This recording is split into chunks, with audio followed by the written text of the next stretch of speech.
এটি তোমাদের পদার্থবিজ্ঞান বইয়ের শব্দ ও তরঙ্গ থেকে, যেটি চট্টগ্রাম বোর্ড 2025 সালে এসেছিল। তো চলো সবার প্রথমে আমরা এই ছবিটির দিকে লক্ষ্য করি। ছবিটির দিকে লক্ষ্য করলে আমরা দেখতে পাচ্ছি এখানে দুটি তরঙ্গের ছবি দেওয়া আছে। একটিকে এখানে এ এবং অপরটিকে এখানে বি দ্বারা চিহ্নিত করেছে, এবং অপর পাশে আমরা এখানে একটা প্রতিফলক দেখতেছি এবং সেই প্রতিফলকটাকে আর দ্বারা চিহ্নিত করেছে।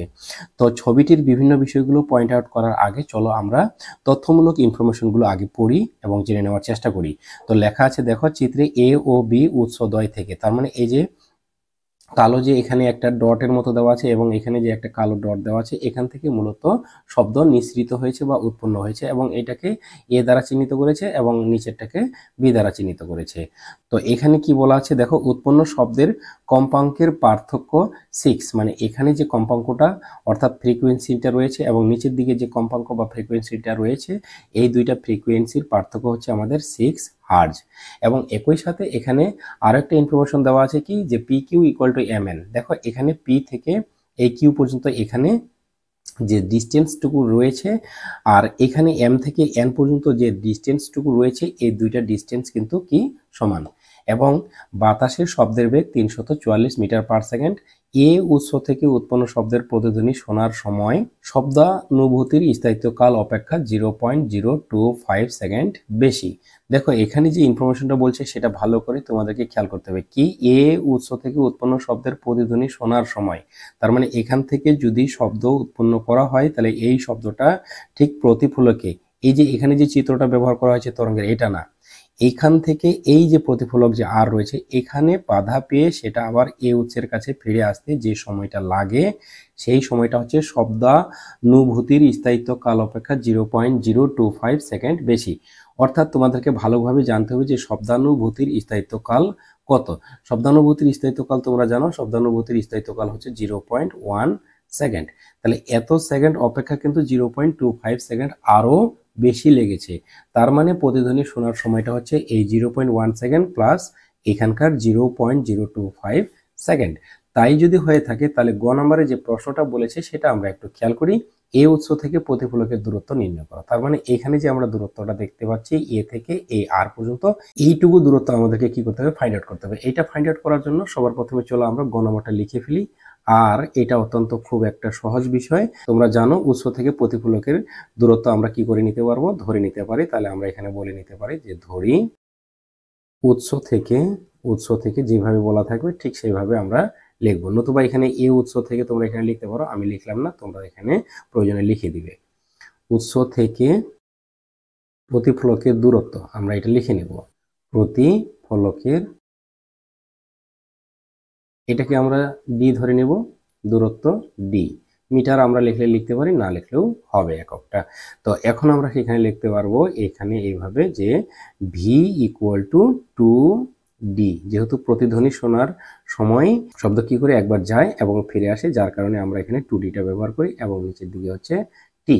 তো আমরা এখানে ইনফরমেশনগুলোকে নোট ডাউন করে নিতে পারি। ডি তো আমরা ধরে নিয়েছি, ভি হচ্ছে কত এখানে দেওয়া আছে, এই যে 344, আমরা এখানে 344 মিটার পার সেকেন্ড দিয়ে দিলাম। এন্ড টি এর ভ্যালু কত দেওয়া আছে, টি এর ভ্যালু দেওয়া আছে 0.1 সেকেন্ড, প্লাস দিতে হবে কত আমাদের 0.025, কারণ শব্দানুভূতির সময় এবং প্লাস আরো এতটুকু বেশি লেগেছে, যার কারণে আমরা এই দুটো যোগ দিলাম। এবং এখানে যদি আমরা যোগ করি এর মান পাবো আমরা 0.125 সেকেন্ড। জাস্ট এই ভ্যালুগুলো আমরা যদি এখানে বসাই দিই তাহলে কিন্তু আমরা এই ডি এর মানটা পেয়ে যাব। তবে ডি এর মান পাওয়ার আগে তোমরা চাইলে এভাবে করে নিতে পারো, এখানে আগে ক্যালকুলেট করে নিতে পারো এভাবে, যে এর নিচে 1 আছে 2D, এই 1 সাথে গুণ করলে 2D হবে, আর ভি আর টি যদি আমরা গুণ করি তাহলে এখানে কি হবে, ভিটি হবে। আমরা মান বসানোর আগে এই কাজটা করে নিতে পারি। অ্যান্ড একই সাথে আমরা ডি এর মান যেহেতু চাই তাহলে আমরা ডি কে রেখে দিয়ে 2 কে এদিকে নিচে পাঠিয়ে দেবো বা নিচে নামাই দিব, তাহলে এখানে 2 আসলো। তাহলে এখন আমরা যদি জাস্ট ভ্যালুগুলো বসাই তাহলে হয়ে যাবে। তাহলে 344 ভি এর মান বসিয়ে দিলাম, এন্ড টি এর মানটা কত ছিল 0.125, এন্ড নিচের দিকে এটার কত আছে, এখানে 2 আছে। তো এখন আমরা কি করব, এই দুইটা গুণ করব এবং 2 দিয়ে ক্যালকুলেটরের সাহায্যে আমরা এই ভাগটা করব, এবং আমরা যদি ভাগটা করি এর মান পাই 21 পয়েন্ট কত 5 এত মিটার। তাহলে আমাদের এটাই কিন্তু আমরা এখানে অ্যান্সার লিখে দিতে পারি। আর নতুবা তোমরা সুন্দর করে লিখতে পারো, অর্থাৎ এ উৎস থেকে প্রতিফলকের দূরত্ব হচ্ছে 21.5 মিটার।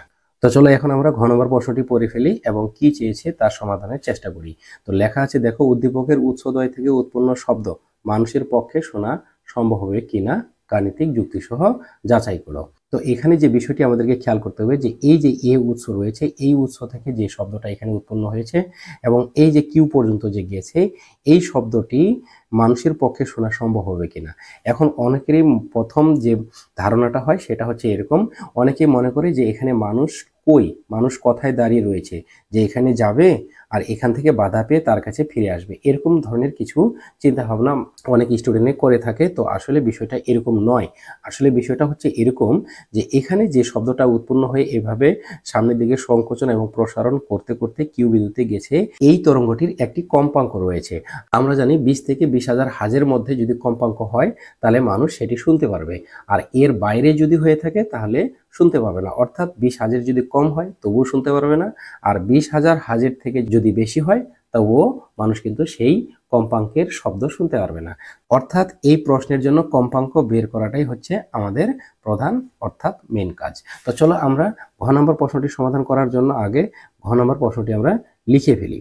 তো এখন কি করব আমরা, দেখো, এখানে একটি সংকোচন একটি প্রসারণ মিলে একটি পূর্ণ কম্পন হয় বা পূর্ণ স্পন্দন হয়। আবার এখানে একটি সংকোচন একটি প্রসারণ, একটি সংকোচন একটি প্রসারণ, অর্থাৎ এই পি কিউ এর মধ্যে আমরা দেখতে পাচ্ছি যে আমাদের পূর্ণ স্পন্দন রয়েছে একটি, দুটি এবং তিনটি। তাহলে এখানে পূর্ণ স্পন্দন রয়েছে তিনটি এবং অপর যে বি উৎস থেকে যে শব্দটা তৈরি হয়েছে তার পূর্ণ স্পন্দন রয়েছে কয়টি, এখানে একটি এবং এখানে একটি দুইটি, এখানে একটি তিনটি, এখানে চারটি। তার মানে যে বি উৎস থেকে যে শব্দটা তৈরি করেছে তার সংকোচন এবং প্রসারণ যদি আমরা খেয়াল করি তাহলে সেখান থেকে আমরা 4টি পূর্ণ স্পন্দন পাই এবং এ উৎস থেকে আমরা পাই 3টি। তাহলে আমরা এখান থেকে লিখতে পারি, নতুবা আমরা এভাবেও বলতে পারি চিত্র হতে পাই, চিত্র হতে পাই। তাহলে চিত্র হতে পাই কি পাই, এখানে এই যে চিত্র হতে পাই প্লাস এই যে এখানে একটা ইনফরমেশন দেওয়া আছে, সেই ইনফরমেশনটা আমরা লিখতে পারি, দ্যাট ইজ কি, এখানে P Q equal to M N. এখন আমরা কি করব, এই যে পি কিউতে আমরা কতটি পূর্ণ স্পন্দন পাই সেটা আমরা এখানে লিখে দেওয়ার চেষ্টা করব। আর আমরা জানি একটি পূর্ণ স্পন্দন সম্পূর্ণ করতে তরঙ্গটি যে দূরত্ব অতিক্রম করে তাকে তরঙ্গ দূরত্ব বলে। যেহেতু এই তরঙ্গটির মধ্যে 3টি পূর্ণ স্পন্দন রয়েছে তাহলে এখানে 3টি তরঙ্গ দৈর্ঘ্য রয়েছে, অর্থাৎ 3টি ল্যামডা রয়েছে। তার মানে এখানে আমরা 3 ল্যামডা বলতে পারি। এখন এটাতে আমরা কয়টা বলবো, এভাবে এখানে 4টি পূর্ণ স্পন্দন রয়েছে, তাহলে 4টি পূর্ণ স্পন্দনের জন্য 4টি তরঙ্গ দৈর্ঘ্য থাকবে। তাহলে 4টি তরঙ্গ দৈর্ঘ্যকে আমি 4 ল্যামডা দ্বারা প্রকাশ করলাম। কিন্তু এ উৎসের জন্য যে তরঙ্গ দৈর্ঘ্যটা হবে সেটাকে আমরা ল্যামডা এ বলি এবং বি উৎসের জন্য যে তরঙ্গ দৈর্ঘ্যটা পাওয়া যাবে সেটাকে আমরা বি বলি। তাহলে এখান থেকে স্বাভাবিকভাবে আমরা একটা বিষয় খেয়াল করতে পারতেছি যে দেখো 3টা ল্যামডা এ সমান সমান 4টা ল্যামডা বি। তার মানে যদি আমরা ল্যামডা এ এবং ল্যামডা বি এর কথা পার্সোনালি ভাবে থাকি তাহলে বুঝতে পারতেছি এই ল্যামডা এর মানটা বড় এবং এই ল্যামডা বির মানটা ছোট, কেননা 3টা ল্যামডা এ গুণন দিলে 4টা ল্যামডা বি এর সমান হবে। তো এখান থেকে আমরা ইজিলি ভাবে বুঝতে পারতেছি lambda is greater than lambda B. কিন্তু এটা করার আগে বা ওই সিদ্ধান্ত দেওয়ার আগে আমরা এখান থেকে ল্যামডা এর মান বের করে নিই। ল্যামডা এর মান আমরা এইভাবে বের করতে পারি, তাহলে 4 ল্যামডা বি এখানে রয়ে গেল, 4 ল্যামডা বি আমি রেখে দিলাম, আর এখান থেকে যে 3 ছিল এই 3টাকে আমি এদিকে নামিয়ে দিলাম। তো এখানে আমরা এখন ওই সিদ্ধান্তটা দিব যে এখানে lambda A is greater than lambda B. আর এই ল্যামডা এ এবং এই ল্যামডা বি থেকে আমরা আরেকটি সম্পর্কের কথা এখানে উল্লেখ করতে পারি, সেটি হচ্ছে যে তরঙ্গ দৈর্ঘ্য ফ্রিকোয়েন্সি অর্থাৎ কম্পনের ব্যস্তানুপাতিক। ব্যস্তানুপাতিক কথাটির অর্থ তোমরা ভালোভাবে জানো। ব্যস্তানুপাতিক কথাটির অর্থ হচ্ছে তরঙ্গ দৈর্ঘ্য যত বড় হবে ফ্রিকোয়েন্সি বা কম্পাঙ্ক তত ছোট হবে, আর তরঙ্গ দৈর্ঘ্য যত ছোট হবে ফ্রিকোয়েন্সি বা কম্পাঙ্ক তত বড় হবে। তাহলে এই সম্পর্কটির কারণে আমরা যদি ফ্রিকোয়েন্সির কথা চিন্তা করি তার মানে এ উৎসের জন্য যে ফ্রিকোয়েন্সি অর্থাৎ কম্পাঙ্ক পাওয়া যাবে সেই কম্পাঙ্কটা ছোট হবে এবং বি উৎসের জন্য যে ফ্রিকোয়েন্সিটা আমরা পাবো অর্থাৎ কম্পাঙ্কটা পাবো সেই কম্পাঙ্কটা কি হবে, বড় হবে। জাস্ট এটার কারণে কিন্তু আমরা এই সিদ্ধান্তটা দিতে পারতেছি। কিন্তু এখানে তোমরা যদি চাও তাহলে সেই জিনিসটা উল্লেখ করতে পারো, যেহেতু যেহেতু তরঙ্গ দৈর্ঘ্য কম্পাঙ্কের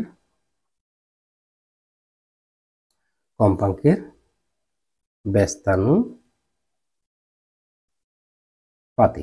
আর এই বিষয়টা তোমরা যদি এখানে লিখে দাও তাহলে যে কেউ এটা খুব সহজেই কিন্তু বুঝতে পারবে। তো এখান থেকে আমরা যদি এখন ইনফরমেশনের কাছে যাই তাহলে একটা ব্যাপার আমাদের ক্লিয়ার হতে পারি, সেটা হচ্ছে কি, দেখো উৎপন্ন শব্দের কম্পাঙ্কের পার্থক্য কত ছিল 6। তার মানে আমরা এই যে বি উৎসের কম্পাঙ্ক থেকে যদি এ উৎসের কম্পাঙ্ক আমরা বাদ দিই তাহলে এর ভ্যালুটা কত 6। আমরা এটা এখানে লিখতে পারবো। তাহলে আমরা এখানে লিখতে পারি এখন F B minus F A, তাহলে আমরা লিখতে পারি এখানে কত 6। এখন এখান থেকে দেখো আমরা আর কি কি লিখতে পারি। এই এফ বি তোমরা একটা সূত্র জানো, সেই সূত্রটা হচ্ছে এরকম যে V equal to F lambda. যদি V equal to F lambda হয়ে থাকে তাহলে আমরা যদি এই যে এখানে যেহেতু এফ রয়েছে তাহলে এইখান থেকে আমরা কিন্তু এফ এর একটা সম্পর্ক বের করতে পারি। সেই এফ এর সম্পর্কটা কি, যে এফ এখানে রয়ে গেল, মনে মনে ধরো যে এই ল্যামডাকে এই ভি এর দিকে নামাই দিলাম, তার মানে কি ভি বাই কি হবে ল্যামডা হবে। তাহলে আমরা এফ এর জায়গায় ভি বাই ল্যামডা বসাইতে পারবো। এ উৎসের জন্য আমরা এখানে এ লিখবো, এখানে এ দিব, এখানে এ দিব। আর বি উৎসের জন্য আমরা এখানে বি দিব, এখানে বি দিব, এখানে বি দিব। সো আমরা এখান থেকে কিন্তু খুব সহজে লিখতে পারতেছি যে এফ এর জায়গায় ভি বাই ল্যামডা। তাহলে এখানে আমরা কি করব, ভি বাই ল্যামডা লিখলাম, কিন্তু এখানে আমরা কি দিব, বি দিব, এবং এখানেও আমরা বি দেব, কেননা এটা যেহেতু বি উৎসের জন্য ছিল। আর এখানে মাইনাস মাইনাস দিলাম। এফ এর জন্য আবারও আমরা F equal to V by lambda, তাহলে আমরা এখানে ভি বাই আবারও ল্যামডা দিলাম, কিন্তু এটা এ উৎসের জন্য, তার কারণে এখানে আমাদের এ দিতে হবে, এবং এখানে আমরা আবারও এ দিলাম। দ্যাট ইজ এখানে কত রয়েছে আমাদের 6। তো এখন আমরা কি করব, বা লিখে এখানে দেখো মানগুলো বসে দেবো। এখানে ভিবি এবং ভিএ কিন্তু একই, কেননা দুইটাই কিন্তু বাতাসের শব্দের বেগ, যার কারণে তোমরা এখানে যদি ভি এর ক্ষেত্রে ভিবি এবং ভিএ নাও লিখে শুধুমাত্র ভি দিতে তবুও হবে। আর যদি লিখে নাও তারপরেও কিন্তু হবে, কিন্তু ভিবির জায়গাও 344 দিতে হবে এবং ভি এর জায়গাও 344। তাহলে আমরা এখানে 344 এখানে বসে দিলাম, অ্যান্ড ল্যামডা বি। দেখো এখানে কিন্তু তোমরা ল্যামডা এর মান বের করে রেখেছো, তো সো এই জায়গায় আমরা ল্যামডা এ বসাবো। তার আগে আমরা এখানে ল্যামডা বি এর মান বসিয়ে দিলাম, এবং ভি এ আবারও এখানে কত দেবো, 344 দেবো, এবং ল্যামডা এর মান এখানে কত রয়েছে, ল্যামডা এর মান 4, ল্যামডা বি বাই কি রয়েছে 3 রয়েছে, আমরা এখানে 3 দিয়ে দিলাম। আর এখানে আমাদের মেইন এই যে এটা মনে রাখবো, এই দাগ বরাবর এটা কিন্তু আমাদের এখানে 6, এখানে 6 রয়ে গেল। এখন আমরা জাস্ট কি করব, এখন লসাগু করার চেষ্টা করব। অনেকে আবার কি করে, এই 344 এদিকে কমন নেয়, সেটাও করা যেতে পারে, কিন্তু আমরা সেটা না করে বরং আমি 344 বাই ল্যামডা বি রয়েছে, আমরা ল্যামডা বি এখানে বসিয়ে দিলাম। আর এখানে যে 344 রয়েছে, এই 344 আমি এখানে লিখে দিলাম। আর এটা যে মেইন ভাগ ছিল এটা এখানে গুণ হয়ে গেল, আর 3 গেল উপরে, তাহলে 3 উপরে গেল, আর নিচে আসলো 4 ল্যামডা বি। তাহলে 4 এখানে দিলাম lambda B is equal to কত 6। তো এখন আমরা এই যে এখানে 4 রয়েছে, 4 দিয়ে এটাকে আমরা কেটে দেবো, এবং কেটে দিলে এর মান পাওয়া যাবে কত, এখানে 4 দিয়ে যদি এটাকে আমরা কাটি তাহলে 4 8 32 পাবো, আর এখানে 4 6 24 পাবো, মানে 86 পাবো। তাহলে এখন আমরা এখানে কাজটা করতে পারি কি, এই যে 300 এখানে 44 ছিল, 344, আর নিচে ল্যামডা বি আছে, ল্যামডা বি বসে গেল, এখানে 3 আর 86 গুণ করব, তাহলে কত হবে, 3 6 18 8 হবে, আর এখানে 3 8 24, আর এখানে কত হবে 25 হবে। তাহলে আমরা এখানে এটা বসে দিলাম, আর নিচের দিকে এখানে কি ল্যামডা বি, এখানে কত আছে 6 আছে। এখন জাস্ট তোমরা এই জায়গাটায় কি করবা, লসাগু করে দিবা, তবে হয়ে যাবে। তো আমি এটা এখানে তোমাদের করে দেওয়ার চেষ্টা করতেছি ডান পাশে। তো এখানে লিখি বা আমরা যদি লসাগু করি তাহলে লসাগু করলে নিচের দিকে লসাগু করতে ল্যামডা বি হবে। তাহলে ল্যামডা বি দিয়ে ল্যামডা বি কে ভাগ দিলে 1 দিয়ে 344 কে গুণ দিলে কত হবে 344। এবং এখানেও সিমিলার কাজ, এখানে তাহলে 200 কত হবে 58, তাহলে 258 দিলাম, আর এই পাশে আমার কত ছিল 6 ছিল, আমি 6 বসিয়ে দিলাম, এই 6। তো এখন আমরা যদি এখানে বিয়োগ করি তাহলে বিয়োগ করলে আমরা পাই 86, আর নিচে হচ্ছে আমার কত ল্যামডা বি। এখন ল্যামডা বি এখানে আমার 6 রয়েছে, তাহলে এই 6 কে যদি এখানে দিই আর ল্যামডা বি কে যদি আমরা এখানে টেনে দিই তাহলে কত হবে, তাহলে 86 বাই 6, দ্যাট ইজ কত ল্যামডা এখানে বি।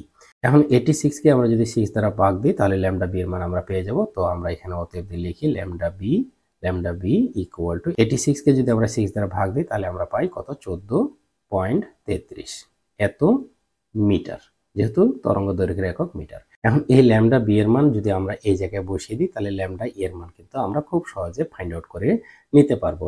তো এটার জন্য প্রয়োজনে তোমরা এখানে যদি একটা সমীকরণ নাম্বার দিয়ে থাও তাহলে তোমরা এখানে বলতে পারো 1 নং হতে পাই, 1 নং হতে পাই। তাহলে 1 নং হতে পাই অর্থাৎ তোমরা এই মানটা ওখানে বসাবা, জাস্ট এতটুকুই। তার মানে lambda A is equal two 4 গুণন ল্যামডা বি, ল্যামডা বির মান হচ্ছে কত 14.33, আর নিচের দিকে রয়েছিল কত 3। এটাকে যদি আমরা এখন ক্যালকুলেটর দ্বারা ক্যালকুলেট করি তাহলে এর মান পাবো আমরা 19.11 এত মিটার। তো এখন তোমরা যদি খেয়াল করো, দেখো এ উৎসের কিন্তু আমরা তরঙ্গ দৈর্ঘ্য এবং ভি জানি, এবং বি উৎসেরও কিন্তু আমরা তরঙ্গ দৈর্ঘ্য এবং আমরা ভি এর মানটা কিন্তু জানি, মানে শব্দের বেগটা জানি। তাহলে এখন কিন্তু আমরা ইজিলি ভাবে এখানকার কম্পাঙ্ক কত এবং এখানকার কম্পাঙ্ক কত এটা বের করে নিতে পারবো। তো এখানে আরেকটা বিষয় তোমাদেরকে আমি নোট করে দিচ্ছি বা খেয়াল করাই দেওয়ার চেষ্টা করতেছি, সেটি হচ্ছে দেখো অনেকেরই মনে হতে পারে যে এ থেকে প্রতি ফলকের দূরত্ব তো আমি 21 মিটার পেয়েছিলাম, সেই 21 মিটারকে যদি আমি 3 ল্যামডা লিখি, অর্থাৎ এরকম করে 3 ল্যামডা ইকুয়াল টু 21.5 মিটার, যেটা আমরা আসলে গ নাম্বারে পেয়েছিলাম এই 21.5 মিটার। তো অনেকেরই কি করে এখানে 3 ল্যামডা ইকুয়াল টু, কারণ এখানে একটা তরঙ্গ দৈর্ঘ্য, এখানে আরেকটা তরঙ্গ দৈর্ঘ্য, দুইটা হলো, এখানে একটা, তিনটা, তো তিনটা তরঙ্গ দৈর্ঘ্যকে তারা 21.5 লেখার চেষ্টা করে। তখন এখান থেকে ল্যামডা এ, এখানে এ লিখলে ভালো হতো, তাহলে এই ল্যামডা এর মান এই 21.5 কে 3 দ্বারা ভাগ দেয়, ভাগ দিয়ে ল্যামডা এর মানটা বের করে। ঠিক এইভাবে ল্যামডা এর মান না বের করে এইভাবে ল্যামডা এর মান বের করে। তোমাদেরকে বলে রাখি, এইভাবে ল্যামডা এর মান বের করলে এখানে হবে না। কেন হবে না সেটার জন্য আমি বলি, এখানে এ থেকে আর প্রতিফলকের দূরত্ব হচ্ছে 21.5, কিন্তু যদি এ থেকে এই পি কিউ এর দূরত্ব যদি 21.5 হতো তবে কিন্তু এই নিয়মে করে ল্যামডা এর মান বের করা যেত এবং সেটা কারেক্ট হতো। আশা করি এই ব্যাপারটা তোমরা বুঝতে পেরেছো। এবং অনুরূপভাবে আবারও এই জায়গাটায় কি করে এইটাকে 21.5 বলার চেষ্টা করে এবং এই 21.5 কে এখানে 4 ল্যামডা বলার চেষ্টা করে, 4 ল্যামডা বি ইকুয়াল টু 21.5। তাহলে সেখান থেকে ল্যামডা বির মান বের করে নিয়ে কম্পাঙ্ক বের করার চেষ্টা করে, কিন্তু আসলে যে 21.5 সেটা এখানকার এই এম থেকে এন এর পর্যন্ত দূরত্ব না, সেটা হচ্ছে এম থেকে আর পর্যন্ত দূরত্ব, যার কারণে ওই নিয়মে যদি তোমরা করার চেষ্টা করো অঙ্কটা তাহলে কিন্তু হবে না। তো এখন আমরা এ ল্যামডা এ এবং এ ল্যামডা বি এর মাধ্যমে এ উৎসের আমরা কম্পাঙ্ক নির্ণয় করব। তো এখন আমরা লিখি এখন এ উৎসের জন্য, তাহলে এ উৎসের জন্য তাহলে কি V equal to F lambda, এবং আমি বলেছিলাম এখানে এ দিবা, এখানে এ দিবা। তো এর আগে যেহেতু আমরা বেগের ক্ষেত্রে এ ব্যবহার করেছিলাম, তো আমরা এখনো এ ব্যবহার করলাম। তো এখন আমরা ভি এর মান জানি এবং ল্যামডা এর মান আমরা অলরেডি বের করলাম, তাহলে আমরা জাস্ট এফ এর মানটা এখান থেকে পেয়ে যাব। তো সেটা করার জন্য এফ এ আমরা এখানে লিখে এখানে তাহলে কি করব, V A by lambda A বসিয়ে দেবো এবং মানগুলো আমরা প্রয়োজনে এ পাশে বসিয়ে দিই। এটার মান ছিল কত 344, আর ল্যামডা এর মান আমরা পেয়েছি কত 19.11। তাহলে এটাকে যদি আমরা ভাগ দিই তাহলে এখানে হার্জ লিখে দিই, তাহলে আমরা যদি ভাগ দিই তাহলে এটার মান পাচ্ছি আমরা 18 পয়েন্ট সামথিং ছিল, আমরা 00 ছিল এত হার্জ, এটা আমরা লিখলাম। এবং আমরা এখন লিখব বি উৎসের জন্য, তাহলে এখানে লিখি বি উৎসের জন্য,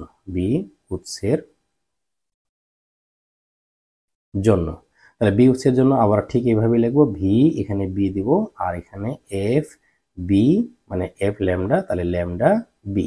তাহলে এখানে মানটা আমরা বসিয়ে দিতে পারি এই এফ বি বের করে, তাহলে এখানে এফ বি লিখে নিলাম।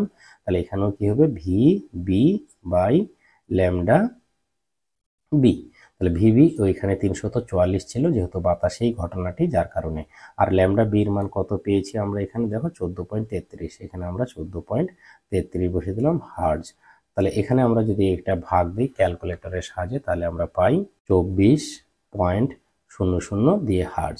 এরপরে কিছু সংখ্যা ছিল, সেই সংখ্যাগুলোকে আমরা স্কিপ করলেও পারি। তো এই হচ্ছে আমাদের এ উৎসের কম্পাঙ্ক এবং এখানে হচ্ছে বি উৎসের কম্পাঙ্ক। তো এই কম্পাঙ্ক দুটিকে যদি এখন আমরা আমাদের সাম্যতার সীমা অর্থাৎ 20 হার্জ থেকে 20 কিলো হার্জের সাথে তুলনা করি তাহলে দেখতে পাই এই যে 18 হার্জ রয়েছে সেটা 20 হার্জের নিচে, যার কারণে এই কম্পাঙ্কের শব্দ আমরা শুনতে পাবো না, কিন্তু অন্যান্য পশু পাখি সেটা কিন্তু শুনতে পারবে। যেহেতু এখানে মানুষের কথা বলছি তাহলে আমরা বলবো শুনতে পারবো না। কিন্তু এখানে দেখো তোমরা এটা রয়েছে 24 হার্জ, আর 24 হার্জ 20 হার্জের চেয়ে বেশি, যার কারণে আমরা এটা শুনতে পাবো, এবং 20,000 হার্জের চেয়ে কম, যার কারণে এটা কিন্তু মানুষের পক্ষে শোনা সম্ভব হবে। তো এই সিদ্ধান্তটিকে আমরা এখন এভাবে লিখতে পারি, যেহেতু যেহেতু এই যে 18 হার্জ রয়েছে আমাদের 18 হার্জ, এই 18 হার্জটা কি লেস দেন কত 20 হার্জ, 20 হার্জ। এবং এবং এখানে যে আমরা 24 হার্জ পেয়েছি, এই 24 হার্জ, এই 24 হার্জ কিন্তু আমাদের 20 হার্জের চেয়ে বড়, 20 হার্জের চেয়ে বড়। এবং 20,000 দ্যাট ইজ কে লিখলেই হবে এখানে, কিলো হার্জের চেয়ে ছোট। তাহলে আমরা এখানে লিখব সুতরাং এটা সম্ভব নয়, কিন্তু এটা শোনা সম্ভব, কারণ 24 এই 20 এবং 20,000-এর মধ্যে রয়েছে, আর 18 হার্জ রয়েছে 20 হার্জের চেয়ে অনেক নিচে বা নিচের দিকে, যার কারণে এটা শব্দ শোনা যাবে না। সুতরাং আমরা বলবো এ উৎসের শব্দ শোনা সম্ভব নয়, শোনা সম্ভব নয়। তোমরা মানুষের পক্ষে এটা কথা লিখতে পারো, লিখলে লিখবা। আর অপর পক্ষে বি উৎসের শব্দ মানুষের পক্ষে, এবার লিখলাম আমি মানুষের পক্ষে শোনা সম্ভব। জাস্ট এটাই হচ্ছে আমাদের সিদ্ধান্ত। তবে এখানে আরেকটা ব্যাপার তোমাদেরকে উল্লেখ করে দিই, তোমরা যখন ল্যামডা এ এবং ল্যামডা বি ধরেছ এবং এফ এ এবং এফ বি ধরেছ, এই দুইটির বিষয় তোমরা যদি শুরুতে একটু পরিচয় করে দাও বা ধরি লিখো, তবে বিষয়টা আরো সবচেয়ে ভালো হতো। তো তোমরা নিজে সমাধান করার সময় এই বিষয়টা তোমরা প্রয়োজনে এখানে অ্যাড করে নিবে। তো আশা করি তোমরা এই প্রশ্নটির সমাধান বুঝতে পেরেছো। ধন্যবাদ তোমাদের সবাইকে সাথে থাকার জন্য। দেখা হবে এর পরবর্তী টিউটোরিয়ালে আরো কোনো ক্রিটিক্যাল সৃজনশীল প্রশ্নের সমাধান নিয়ে।